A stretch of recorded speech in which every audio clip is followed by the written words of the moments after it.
The most awaited movie Breath final streaming on Aha. ఈ movie కోసం ఎంతమంది వెయిట్ చేస్తున్నారో కొత్తగా చెప్పాల్సిన అవసరం లేదు. Okay, let's see the review of Breath without spoilers. Movie చూశాక నా exact reaction. Nandamuri Chaitanya Krishna after 20 years comeback కోసం బ్రీత్ మూవీతో వచ్చాడు. మరి కంబ్యాక్ అయ్యిందా లేదా లెట్స్ సీ. లాస్ట్ ఇయర్ డిసెంబర్లో థియేట్రికల్ రిలీజ్ అయ్యింది. బాక్సాఫీస్ దగ్గర బ్లాస్ట్ చేసింది మూవీ, బిగ్గెస్ట్ డిజాస్టర్గా. ఇప్పుడు ఓటీటీలో రిలీజ్ అయింది. అస్సలు లేట్ చేయకుండా చూసేసా. ట్రోలర్స్కి మంచి స్టఫ్ దొరికింది మూవీ రిలీజ్ టైంలో. సో ఎలాగైనా మూవీ చూడాలని గుండె రాయి చేసుకున్నా. మూర్తి గారు, ఇలాంటప్పుడే గుండె రాయి చేసుకోవాలి.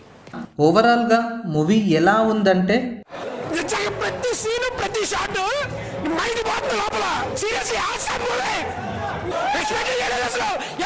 స్టోరీ అండ్ ప్లాట్ వచ్చేసి బ్రీత్ అనే హాస్పిటల్ చుట్టూ ఈ మూవీ రివాల్వ్ అవుతుంది.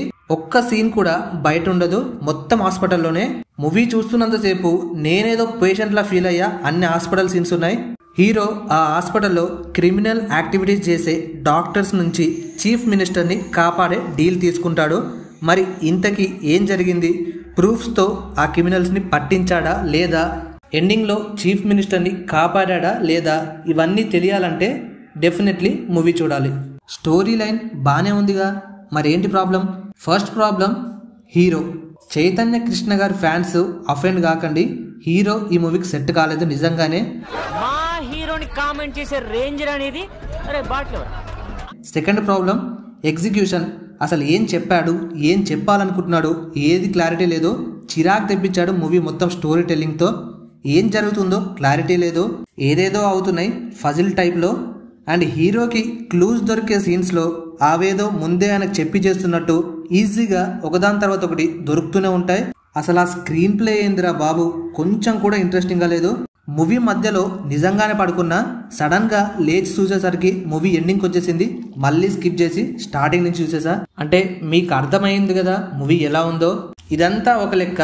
హైలైట్ ఏంటంటే హీరో తన ఓన్ వాయిస్తో డబ్బింగ్ చెప్పి కొన్ని డైలాగ్స్ ఉంటాయి బ్యాక్గ్రౌండ్లో. అసలు ఏం జరిగింది, ఏం జరుగుతుంది, ఇవన్నీ చెప్తూ ఉంటాడు.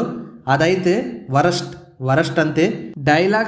డైలాగ్స్లో ఒకటి చెప్తుండు, ఇంకోటి మింగుతుండు. కేర్ తీసుకోండి హీరో గారు ప్లీజ్. మీ కంబ్యాక్ కోసం మేమందరం వెయిట్ చేస్తున్నాం. టైం తీసుకొని మంచి మూవీతో రండి. ఇక రన్ టైం అంటే 45 minutesలో కంప్లీట్ అయ్యే స్టోరీ ఇది. దాన్ని లాగి 2 hours మన మీద రివెంజ్ తీసుకున్నారు. పర్ఫార్మెన్సెస్ అంటే ఏమో పెద్దగా ఏం లేవు, బట్ హీరో బాగా చేశాడు. అసలు హీరో అనే డౌటే రాలేదు ఎక్కడ. మిగతా క్యారెక్టర్స్ అన్నీ కొత్తవే, వాళ్ళ పర్ఫార్మెన్స్ పెద్దగా ఏం లేవు, అన్ని సీరియస్ ముఖాలే. ఒక్క వెన్నెల కిషోర్ తప్ప. అండ్ ఈయనే ఈ మూవీకి ఉన్న ఒకే ఒక్క పాజిటివ్. మూవీలో స్టోరీ బాగానే ఉంది, కానీ ఎగ్జిక్యూషన్ మాత్రం చాలా వరస్ట్గా ఉంది. Screen play, writing, direction and story telling. So finally movie చూడాలా వద్దా అంటే చూడండి, టైంపాస్కి. నైట్ టైం చూస్తే ఇంకా బెటర్, ఫాస్ట్గా నిద్ర వచ్చేస్తుంది. మీలో ఎవరైనా మూవీ చూస్తుంటే ఎలా ఉందో నేను అడగను, కానీ మీరు చెప్పేయండి కింద కామెంట్స్లో. Let's meet in the next video. Love you all. Bye bye.